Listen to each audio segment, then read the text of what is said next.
You ever wonder how your streaming service just knows what to recommend next? Or how a video game decides, yep, you've won? It all comes down to the power of a simple if. But, before a computer can make a single decision, we have to give it a plan. Okay, so let's get right into it. For any problem, and I mean especially as they get more complicated, just jumping straight into writing code, well, that can be a recipe for disaster. The very first, and honestly the most crucial step, is to make a plan. And in the world of programming, we call that plan pseudocode. Just think of it like a blueprint for your program. It's not actual code, not at all. It's just plain English, or really any language you're comfortable with. Just laying out the logical steps you need to take to solve the problem. The only real rule? It has to make sense.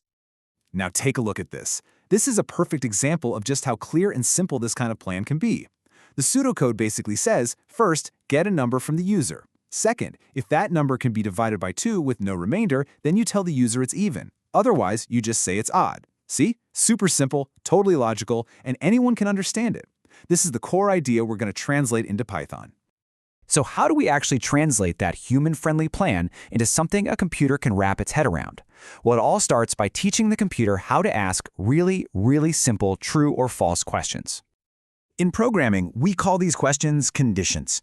A condition is literally any expression that boils down to a simple yes or no answer, which in code we represent as either true or false. This, right here, is the absolute foundation of all decision-making in code. And these are the tools we use to build those conditions. They're called relational operators. So for example, that double equal sign, it's asking a question. Are these two things equal? So if you ask 2 equals 2, the answer, the evaluation, is true. The less than sign asks, is the first value smaller than the second? So 2 less than 1, well, that's going to evaluate to false. It's just basic logic, right? But life is rarely that simple. What happens when one simple question just isn't enough? That's when we need to start asking more complex, multi-part questions to really get the job done. Just take this example. To figure this out, we actually need to ask 2 things at the same time. We need to know if the marks are greater than or equal to 28, and we also need to know if they're less than or equal to 32. It's not one question, it's 2, and both have to be true at the same time. And this is exactly where logical operators come into play. The AND operator is super strict. It only gives you a true if both of the conditions it's connecting are true. The OR operator, on the other hand, is a lot more flexible. It'll give you a true if at least one of the conditions is true. These little words let us build some incredibly specific and powerful logic. All right, so let's recap. We have our plan, our pseudocode, we know how to ask the computer simple questions, and even how to combine them into complex ones. Now let's finally put it all together and tell Python how to actually act on the answers it gets. And this is it, the if statement. This is the most fundamental, the most important decision-making tool in all of programming. The structure is so straightforward. If some condition is true, then Python runs the block of code right under it. If the condition is false, it just skips that block completely. Simple as that. But what if you want something to happen when the condition is false? That's where else comes in. It creates a fork in the road. If the condition is true, run this first block of code. Else, or otherwise, run this second block. Your code will always follow one of these 2 paths, but never both. But what happens when you've got more than just 2 possibilities?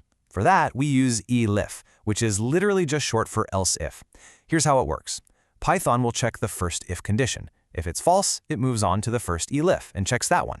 It just keeps going down the line until it finds a condition that's true, runs that one specific block of code, and then it skips the rest of the chain entirely. Okay, before we look at a final example, we have to talk about Python's single most important and, let's be honest, sometimes most frustrating rule. Especially for beginners, we have to talk about indentation.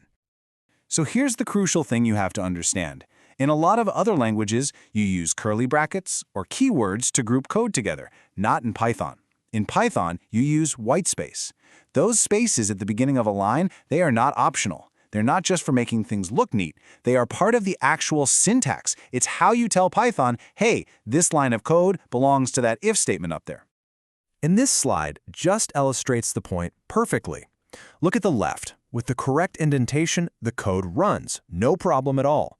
Now look at the right. With just one space out of place, the program crashes. You get an indentation error. It is that precise, and it is that important. So let's put it all together now. This script takes a student's marks and uses a full if-else chain to assign them a grade. It starts at the top, checks if the mark is 90 or above. If not, it moves on, checks if it's 75 or more, and so on all the way down the line. This is a perfect, practical example of everything we've just talked about. So there you have it. From a simple plan written in plain English all the way to a complex chain of logical decisions that a computer can execute in a flash.